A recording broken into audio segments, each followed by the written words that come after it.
আপনি যদি একটা ওয়েবসাইট পরিচালনা করে থাকেন, সেটা হোক আপনার ব্লগিং পারপাসে কিংবা বিজনেস পারপাসে, যদি আপনি আপনার ওয়েবসাইটকে Google সার্চ কনসোল বা জিএসসির সাথে কানেক্ট না রাখেন, তাহলে আপনি জানতে পারবেন না আপনার ওয়েবসাইটের কোন পোস্টগুলা বা কোন প্রোডাক্টগুলা Google ইন্ডেক্স হয়েছে, কোন কিওয়ার্ড থেকে আপনার ওয়েবসাইটে ভিজিটর আসতেছে, আপনার ওয়েবসাইটে কোনো সমস্যা আছে কিনা, এই বিষয়গুলো আপনি জানতে পারবেন না এবং আপনি আপনার ওয়েবসাইটের টোটাল পারফরম্যান্স কি সেটাও আসলে আপনি জানতে পারবেন না। সো এই কারণে গুগল সার্চ কনসোলের সাথে কানেক্ট থাকাটা অপরিহার্য একটা বিষয়।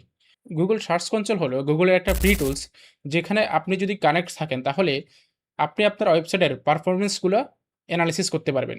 এই ভিডিওতে আমি দেখানোর চেষ্টা করব কিভাবে আমরা একটা ওয়েবসাইটকে গুগল সার্চ কনসোলের সাথে কানেক্ট করতে পারি।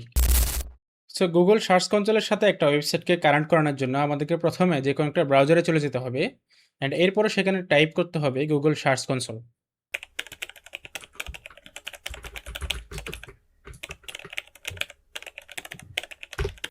তারপর আমাদের এখানে এরকম একটা পেজ চলে আসবে। এখানে সবার আগে চলে আসতেছে Google সার্চ কনসোল। সো এখানে আমরা Google সার্চ কনসোল অপশনে ক্লিক করব। তারপর এখান থেকে স্টার্ট নাও অপশনে ক্লিক করব। তারপর এখানে ২ টা অপশন আছে। একটা হচ্ছে ডোমেইন আর একটা হচ্ছে ইউআরএল প্রিফিক্স। আমরা ইউআরএল প্রিফিক্স অপশন দিয়ে দেখাবো কারণ এটা তুলনামূলক অনেক ইজি। সো এখানে মূলত যেটা করতে হবে আমাদের ওয়েবসাইটে যে ইউআরএলটা আছে সেটাকে কপি করে এখানে পেস্ট করে দিতে হবে। সো আমি ইউআরএলটাকে কপি করে নিয়ে আসি। সো এখানে আমার একটা ওয়েবসাইট আছে যেটা মূলত ইউজ হয় না, একটা সাবডোমেন। আমাদের মেইন ডোমেন হচ্ছে insidezone.video.com, বাট এটা হচ্ছে একটা সাবডোমেন new.insidezone.video.com। এটা ভিডিও তৈরি করার স্বার্থে এখন ব্যবহৃত হচ্ছে, নাহলে এটা আসলে তেমন একটা ব্যবহার করা হয় না। সো আমরা এখান থেকে আমাদের ইউআরএলটাকে কপি করব। কপি করার পর আমরা এখানে আমাদের ইউআরএলকে পেস্ট করে দেব। সো আমি ইউআরএলকে এখানে পেস্ট করে দেওয়ার পর এখান থেকে আমাকে কন্টিনিউ বাটনে ক্লিক করতে হবে। কন্টিনিউ বাটনে ক্লিক করার পর তারা এখানে ভেরিফিকেশন করবে। তো এখানে ভেরিফাই ওনারশিপের জন্য তারা অনেকগুলো মেথড আমাদেরকে এখানে দিচ্ছে। সো এখান থেকে আমরা HTML ট্যাগ যে অপশনটা আছে এখানে চলে যাব কারণ এটা সবচেয়ে ইজি। এখানে যেটা করতে হবে এখানে তারা বলেই দিছে যে ১ নম্বরে আমাদেরকে যেটা করতে হবে সেটা হচ্ছে copy the meta tag below and paste it into your site's home page. It should go in the head section before the first body section. অর্থাৎ আমাদের ওয়েবসাইটের যে হোম পেজ আছে সেই হোম পেজের হেড এবং বডি সেকশনের মাঝেই আমাদেরকে এই যে কোডটা আছে সেই কোডটাকে পেস্ট করে দিতে হবে বা ইনসার্ট করে দিতে হবে। সো আমরা এখান থেকে আমাদের এই কোডটাকে কপি করব। কপি করার পরে আমরা আমাদের ওয়েবসাইটে যে ড্যাশবোর্ড আছে সেখানে চলে যাব। সো আমরা আমাদের ওয়েবসাইটের ড্যাশবোর্ডে চলে আসলাম। এই ড্যাশবোর্ড থেকে এখন আমাদেরকে যেটা করতে হবে থিম ফাইল এডিটরে যেতে হবে। থিম ফাইল এডিটর আমরা কোথায় খুঁজে পাবো? আমরা এখানে অ্যাপিরিয়েন্স থেকে থিম ফাইল এডিটর এখানে চলে যাব।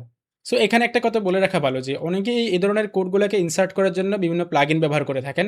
আপনিও চাইলে প্লাগইন ব্যবহার করতে পারেন। তবে আমার সাজেশন থাকবে প্লাগইন ব্যবহার না করাটাই ভালো। কারণ আপনারা জানেন যে ওয়ার্ডপ্রেস সাইটে আপনি যত বেশি প্লাগইন ইনস্টল করবেন তত আপনার সাইটটা ভারী হয়ে যাবে, তত স্লো হয়ে যাবে। সো এই ছোট্ট একটা কাজ যেটা আমরা ম্যানুয়ালি খুব সহজেই করতে পারি, এটার জন্য প্লাগইন ইউজ করার কোনো প্রয়োজন নাই। তাই আমি সাজেস্ট করব যদি আপনারা পারেন ম্যানুয়ালি করতে তাহলে ম্যানুয়ালি করবেন। এই ভিডিওটা দেখলে আপনারা খুব ইজিলি এটা করতে পারবেন। বাট এরপরে যদি না পারেন তাহলে প্লাগইনের মাধ্যমে আপনারা করতে পারেন। সো ম্যানুয়ালি করার জন্য আমরা এখান থেকে থিম ফাইল এডিটরে চলে আসলাম। থিম ফাইল এডিটরে আসার পর আমাদেরকে এখান থেকে header.php তে যেতে হবে।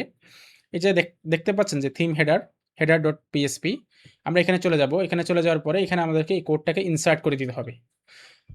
সো এখানে দেখতে পাচ্ছেন যে হেড ট্যাগ, এই যে হেড ট্যাগ এবং আমাদের এখানে যে বডি ট্যাগ, এই যে body tag head close end body ট্যাগটা এখান থেকে শুরু হয়েছে আরকি। সো আমরা হেডের পরে হেড ট্যাগের পরে আমরা প্রথমেই এই কোডটাকে ইনসার্ট করে দিচ্ছি। আমরা কোডটাকে ইনসার্ট করলাম। সো এরপরে আমরা এখান থেকে আপডেট ফাইল দিলাম। সো আমাদের ফাইল এডিটেড সাকসেসফুলি। এখানে একটা কথা বলে রাখি, এই যে বিভিন্ন কোড দেখতে পাচ্ছেন, এখানে যদি একটু এদিক-সেদিক হয় বা কোনো একটা যদি আপনি চেঞ্জ করে ফেলেন ভুলে, তাহলে কিন্তু আপনার পুরো ওয়েবসাইট ডাউন হয়ে যেতে পারে বা আপনার পুরো ওয়েবসাইট ব্রোকেন হয়ে যেতে পারে। সুতরাং এটা খুব কেয়ারফুলি করতে হবে। আপনি যে কোডটা শুধু কপি করে নিয়ে আসেন সেটা পেস্ট করে দিবেন। খেয়াল করবেন যাতে অন্য কোনো লাইন থেকে যদি কোনো একটা শব্দ, কোনো একটা অ্যালফাবেট, কোনো কিছু যাতে পরিবর্তন না হয়। শুধু হেড ট্যাগের পরে আপনারা এই কোডটাকে ইনসার্ট করে দিবেন। ইনসার্ট করে দিয়ে সেটা আপডেট করে দিবেন। তাহলে আপনার কাজ শেষ। তাহলে এখন আবার আমাদেরকে চলে যেতে হবে Google সার্চ কনসোলের পেজে। সো আমরা তো এই কোডটা কপি করলাম। কপি করে আমরা আমাদের ওয়েবসাইটে পেস্টও করলাম। এখন আমাদেরকে যেটা করতে হবে ভেরিফাই করতে হবে। ভেরিফাই করার জন্য আমরা শুধু এখানে ভেরিফাই অপশনে ক্লিক করব। সো আমরা ভেরিফাই অপশনে ক্লিক করলাম।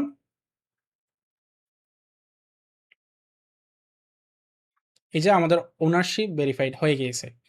তো ওনারশিপ ভেরিফাইড হওয়ার মানে হচ্ছে যে আমাদের যে ওয়েবসাইট আছে সেটা Google সার্চ কনসোলের সাথে কানেক্ট হয়ে গিয়েছে। সো আমরা এখন গো টু প্রপার্টিতে যাচ্ছি। সো এটা হচ্ছে Google সার্চ কনসোলের যে হোম পেজ বা ড্যাশবোর্ড।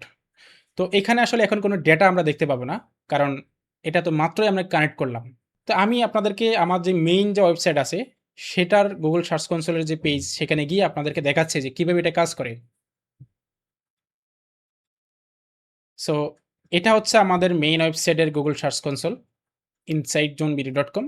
সো এখানে দেখতে পাচ্ছেন যে ওভারভিউ, এখানে আপনি আপনার ওয়েবসাইটের যে পারফরম্যান্স যেটা আছে সেটা এখানে দেখতে পাবেন এবং অনেক কিছু এখানে আসলে দেখা যাবে।